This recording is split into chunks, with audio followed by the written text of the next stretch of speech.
আসসালামু আলাইকুম। Hello viewers, দুনিয়া টাকার গোলাম নাটকের ২১ নম্বর পর্বে সেই অকল্পনীয় আর থ্রিলিং সমাপ্তির পর অবশেষে আপনাদের মনের কৌতূহল জেগেছে কবে দুনিয়ার টাকার গোলাম নাটকের ২২ নম্বর পর্বটি ইউটিউবে আসতে চলেছে এবং কি এমন ধামাকার থাকবে ২২ নম্বর পর্বে। এছাড়াও কি টুরিস্ট দেখা যাবে দুনিয়া টাকার গোলাম নাটকের ২২ নম্বর পর্বে। ২১ পর্বে আমরা দেখেছি শেহজাদ চৌধুরী কিভাবে অর্থমন্ত্রীকে জনসম্মুখে কোণঠাসা করেছিল এবং অর্থমন্ত্রী ব্যাংকের ছদ্মবেশে ঢুকে সব সিকিউরিটি সিস্টেম গোপন তথ্য বের করে এনেছিল। কিন্তু পর্বের ঠিক শেষ মুহূর্তে নির্জন রাস্তায় যখন একজন অজানা লোক এসে শেহজাদকে গোলাম বলে রেখে ওঠে, তখন ওই পুরো কাহিনীর মোড় ঘুরিয়ে যায়। ২২ নম্বর পর্বের ঠিক সেই জায়গা থেকেই শুরু হবে। তো ২২ নম্বর পর্ব কি এমন ঘটতে পারে এবং কবে ইউটিউবে আসতে চলেছে, তো সকল বিষয় জানতে হলে এখনই ভিডিওতে একটি লাইক দিন, চ্যানেলটিকে সাবস্ক্রাইব করুন এবং পুরো ভিডিওটি দেখতে থাকুন। আর আপনারা আমাদের এই ভিডিওটি বাংলাদেশের কে কোন জেলা থেকে দেখছেন অথবা প্রবাসে কে কোন দেশ থেকে দেখছেন সেটা কমেন্টে জানাতে ভুলবেন না। তাহলে চলুন শুরু করা যাক। ২১ নম্বর পর্বের শুরুতেই আমরা দেখতে পাই শেহজাদ চৌধুরীর সাবেক গোলাম এক বিশাল জনসমাবেশে প্রভাবশালী অর্থমন্ত্রী জুনায়েদ চৌধুরীকে দেখে এনেছে। অর্থমন্ত্রী ব্যাংকে কিভাবে লোন দেওয়ার নাম করে সাধারণ বস্তিবাসীর গরিব মানুষকে প্রতারণা করেছে ভুক্তভোগীরা তুলে ধরেন। এমনকি ঋণের বোঝা সহ্য করতে না পেরে বস্তির একজন আত্মহত্যাও করেছে। শেহজাদের হুমকি ও ব্যাংক লুটের সিদ্ধান্ত। শেহজাদ অর্থমন্ত্রীকে ভুক্তভোগীদের কাছে ক্ষমা চাইতে বলেন, কিন্তু মন্ত্রী ক্ষমা না চেয়ে সবাইকে দেখেন আর হুমকি দেন।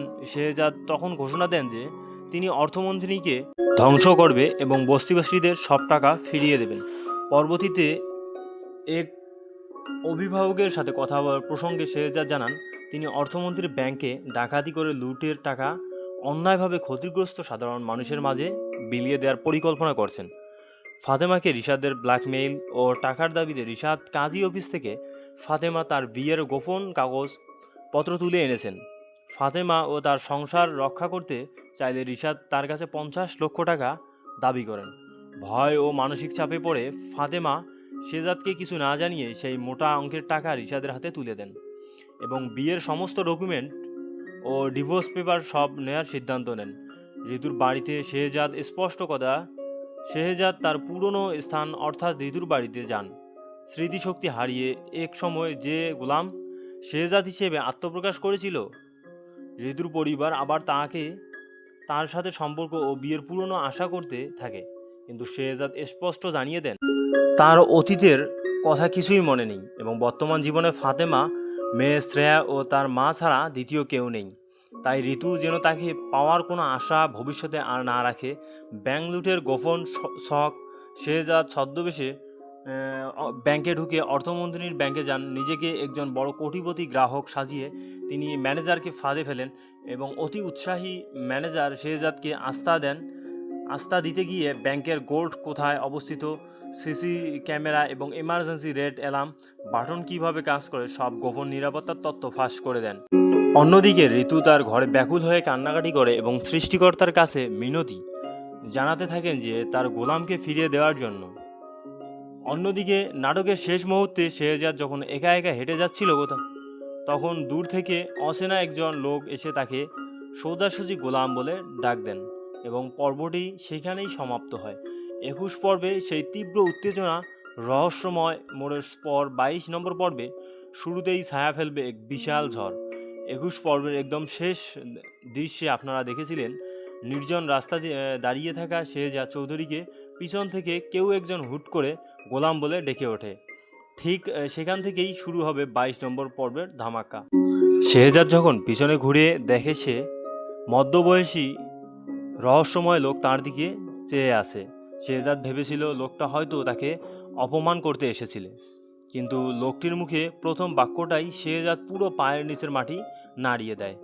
লোকটি বলে, তুমি নিজেকে ভাবছ কাজে হারিয়ে স্মৃতি ফিরে পাওয়া শেহজাদ চৌধুরী নাকি অর্থমন্ত্রীর সত্য, কিন্তু তুমিই তো জানো না তুমি কে।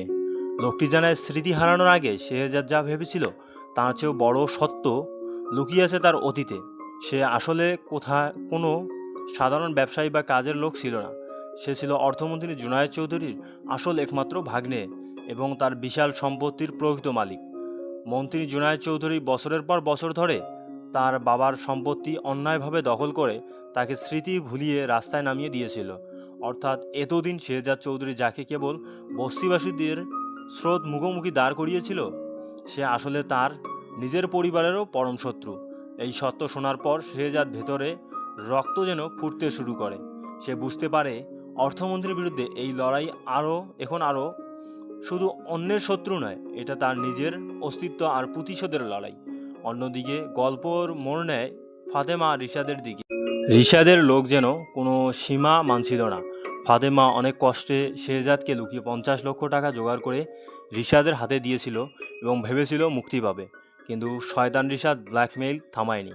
সে আবার ফাতেমাকে কল দিয়ে হুমকি দেয়, মাত্র 50 লক্ষ টাকা তো আমার ঋণ শোধ হলো, এবার আরও 50 লক্ষ টাকা লাগবে, তা না হলে কাল সকালে শেহজাদ চৌধুরী তোমার আর আমার বিয়ের সব কিছু আর কেস ফাইল নিজের চোখেই দেখবে। ফাতেমা কান্নায় ভেঙে পড়ে। তার মনে পড়ে শেহজাদের কথা, শেহজাদ তাকে কত ভালোবাসে, মেয়ে শ্রেয়াকে কত ভালোবাসে। ফাতেমার চরম আতঙ্কিত হয়ে যায়, কারণ এই সত্য শেহজাদ জানলে তাদের সুখী সংসার এক মুহূর্তেই ধ্বংস হয়ে যাবে। ফাতেমা পাগলের মতো আবার টাকা জোগাড় করার জন্য নিজের গহনা আর শেহজাদের দেওয়া জরুরি ব্যাংকের চেক সই করতে শুরু করে। কিন্তু ফাতেমা জানে না, শেহজাদের মতো বুদ্ধিমান মানুষ তার এই অশালীন আচরণ আর হুট করে ব্যাংক থেকে এত টাকার তোলার বিষয় অলরেডি নোটিশ করে ফেলেছে। শেহজাদ ফাতেমাকে কিচ্ছু বলে না, তবে শান্ত চোখে দূর থেকে ফাতেমার প্রতিটি পদক্ষেপের উপর নজর রাখা শুরু করে। এরই মধ্যে নাটক শুরু হয় শেহজাদের বহুল প্রতীক্ষিত সেই ব্যাংক অপারেশনের মাস্টার প্ল্যান। 21 পর্বের ছদ্মবেশ ধরে ব্যাংকে গিয়ে ম্যানেজারকে মিষ্টি কথায় ভুলিয়ে শেহজাদ যে সমস্ত সিকিউরিটির গোপন তথ্য, সিসিটিভি ক্যামেরার পজিশন আর রেড অ্যালার্মের তথ্য জোগাড় করেছিল, সেগুলো নিয়ে সে তার বিশ্বস্ত টিমকে নিয়ে মাঠে নেমে পড়ে। গভীর রাতে অর্থমন্ত্রীর সেই সুরক্ষিত ব্যাংকে প্রবেশ করে শেহজাদ, কিন্তু নাটকীয়তা সেখানে থামে না। ব্যাংকের মূল ভোল্ট যখন খোলা হয়, শেহজাদ সেখান থেকে শুধু বস্তিবাসীদের লুটে নেওয়া কোটি কোটি টাকার পায় না, বরং একটি গোপন লকার দেখতে পায়। সেই লকারের ভিতরে অর্থমন্ত্রী জুনায়েদ চৌধুরীর জীবনের সবচেয়ে বড় কালো ট্রু, হাজার হাজার কোটি টাকা পাচারের রাজনৈতিক চক্রান্ত, বেশ কয়েকজন মানুষকে খুন করার আসল দলিলপত্র।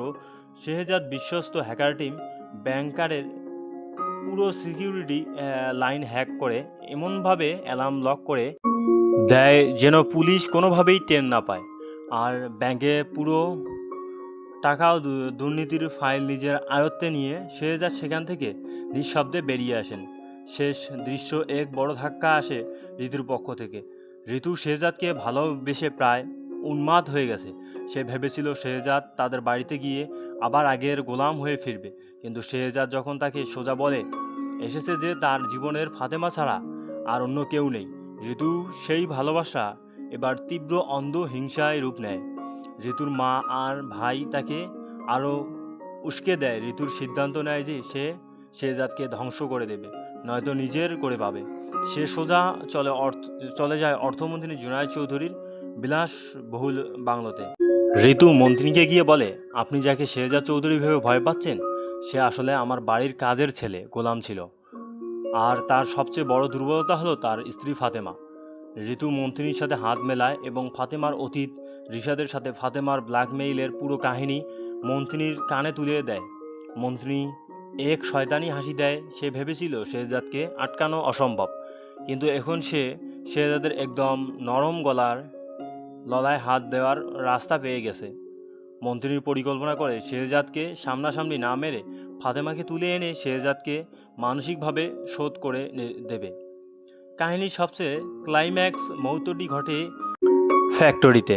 ফাতেমা নিজের জমানো শেষ টাকা আর গহনা ভর্তি ব্যাগ নিয়ে রিশাদের মুখোমুখি হয়ে যায়। ফাতেমা কেঁদে কেঁদে রিশাদের পায়ে ধরে বলে, আমাকে আর আমার সন্তানকে দয়া করে ক্ষমা করে দাও, এই নাও তোমার বাকি টাকা, আমাদের আর ডিস্টার্ব করো না। রিশাদ যখন টাকার ব্যাগটা নিজের অট্ট হাঁটছে, ঠিক তখনই বিকট শব্দে ফ্যাক্টরির দরজা ভেঙে ভেতরে এসে দাঁড়ায় শেহজাদ চৌধুরী। ফাতেমা ভয়ে ভয়ে বরফ হয়ে যায়। সে মনে করে আজ বুঝি তার সব শেষ হয়ে গেল। আজকে শেহজাদ তাকে ঘৃণা করে ছেড়ে চলে যাবে। রিশাদও ভয়ে ভয়ে ভয় পাওয়ার অভিনয় করে বলে, দেখো শেহজাদ, তোমার এই সাধী স্ত্রী আমার সাথে আগেই বিয়ে করেছিল। ও তোমাকে ধোঁকা দিচ্ছে। কিন্তু ফাতেমা ও রিশাদ দুইজনেই অবাক করে দিয়ে শেহজাদ এক অদ্ভুত শান্ত হাসি দেয়। শেহজাদ ধীর পায়ে রিশাদের দিকে এগিয়ে যায় এবং তার পেটে এক প্রচণ্ড লাথি মেরে মাটিতে ফেলে দেয়। শেহজাদ ফাতেমার দিকে তাকিয়ে হাত বাড়িয়ে দেয় এবং বলে, ফাতেমা, তুমি ভেবেছিলে তোমার এই অতীতের ভয় আমি জানি না? রিশাদ যেদিন প্রথম কাজী অফিস থেকে কাগজপত্র তোলে, সেই দিন থেকেই আমার লোক ওর পেছনে ছিল। আমি শুধু দেখতে চেয়েছিলাম এই শয়তানটা আর কত দূর যায়। শেহজাদ প্রকাশ করে রিশাদকে এতদিন ধরে ফাতেমা যে টাকাগুলো দিয়েছিল সেগুলো কোনো সাধারণ টাকা ছিল না। প্রতিটি নোটে গোপন ট্র্যাকিং নম্বর আর রিশাদের তোলা সব ঘুষের ভিডিও রেকর্ড করা আছে, অলরেডি করে রেখেছে। শেহজাদ ফাতেমাকে জড়িয়ে ধরে বলে, তোমার অতীত যাই হোক, আমার বর্তমান আর ভবিষ্যৎ শুধু তুমি। ঠিক সেই মুহূর্তে শেহজাদের সিগনালে সেখানে পুলিশ এসে রিশাদকে ব্ল্যাকমেইল ও প্রতারণার অপরাধে গ্রেপ্তার করে নিয়ে যায়। ফাতেমা শেহজাদের বুকে মাথা রেখে স্বস্তির নিঃশ্বাস ফেলে। কিন্তু গল্পের আসল টুরিস্ট বা মেগা ধামাকা তখন বাকি ছিল। পরের দিন সকালে পুরো শহরে তোলপাড় শুরু হয়ে যায়। শেহজাদ চৌধুরী ব্যাংকে সেই টাকা উদ্ধার করা কোটি কোটি টাকা কোনো গোপন পথে নয়, বরং প্রকাশ্যে বস্তিবাসীদের কাছে ফিরিয়ে দেওয়ার শুরু করে। কাশেম ভাই সহ ভুক্তভোগী সাধারণ মানুষ শেহজাদের নামে জয়ধ্বনি দিতে থাকে।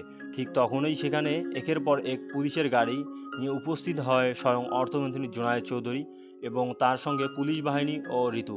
মন্ত্রী গর্জে উঠে বলে, শেহজাদ চৌধুরী, তুমি আমার ব্যাংক লুট করেছো, সরকারি কাজে বাধা দিয়েছো, আজ তোমাকে আর কেউ বাঁচাতে পারবে না। Arrest him. ঋতু পাশ থেকে উৎসাহের হাসি হেসে বলে, বলছিলাম না গোলাম, তুমি আমার না হলে আমি তোমাকে রাজপ্রাসাদ থেকে একবারে রাস্তায় নামিয়ে ছাড়ব। শেহজাদ একদম শান্ত থাকে। সে পকেট থেকে একটা রিমোট বের করে বস্তিবাসীদের মাঝে থাকা এক বিশাল ডিজিটাল স্ক্রিনে চাপ দেয়। মুহূর্তে স্ক্রিন অন হয়ে যায় এবং সেখানে একটা জাতীয় লাইভ নিউজ চ্যানেল চালু হয়। দেখা যায় অর্থমন্ত্রী ব্যাংকারে শ্রীলকার থেকে পাওয়া গোপন ফাইল, হাজার হাজার কোটি টাকা পাচার আর খুনের সব তথ্য একটি টিভিতে সরাসরি সম্প্রচার হচ্ছে। টিভিতে দেখা যাচ্ছে সরকারের উচ্চ পর্যায় থেকে অর্থমন্ত্রীকে বরখাস্ত করা হয়েছে এবং তার নামে থাকা ওয়ারেন্ট জারি হয়েছে। জনগণ, পুলিশ সবাই অর্থমন্ত্রীর দিকে থমকে তাকায়। ঋতু আর মন্ত্রী বুঝতে পারে তারা শেহজাদকে ফাঁদে ফেলতে এসে নিজেই শেহজাদের তৈরি করা সবচেয়ে বড় ফাঁদে পা দিয়ে ফেলেছে। মন্ত্রী তখন ভয়ে আর রাগে কাঁপছিল। সে বুঝতে পারে তার রাজনৈতিক জীবন ও ক্ষমতা চিরতরে শেষ। হতাশ ও দিশেহারা হয়ে অর্থমন্ত্রী নিজের কোটের ভেতরের থেকে একটি গোপন পিস্তল বের করে ফেলে এবং চিৎকার করে বলে, আমি শেষ হলে তোকেও বাঁচতে দেব না। সে সোজা শেহজাদের বুক লক্ষ্য করে ট্রিগার চাপ দেয়। ঠাস করে বিকট গুলির শব্দ, রক্তে ভেসে যায় চারপাশ। কিন্তু গুলিটা কি আদৌ শেহজাদের ঘাড়ে লেগেছে, নাকি শেহজাদকে বাঁচাতে মাঝখানে এসে কেউ দাঁড়িয়েছে? ফাতেমা নাকি ঋতু? ঠিক এই চরম ক্লিকমেন্ট এবং উত্তেজনার চরম শিখরে এসে সমাপ্ত হবে দুনিয়া টাকার গোলাম নাটকের 22 নম্বর পর্ব। দর্শক বন্ধুরা, আজকের ভিডিওটি ছিল এই পর্যন্ত। আশা করি সবার ভালো লেগেছে। যদি ভালো লেগে থাকে তাহলে অবশ্যই চ্যানেলটিকে সাবস্ক্রাইব করবেন এবং পাশে থাকা বেল আইকন অন করবেন, যাতে এই রকম নিত্য নতুন আপডেট ভিডিও সবার আগে আপনারা এই চ্যানেলেই দেখতে পান। সবাই ভালো থাকবেন, সুস্থ থাকবেন। আল্লাহ হাফেজ।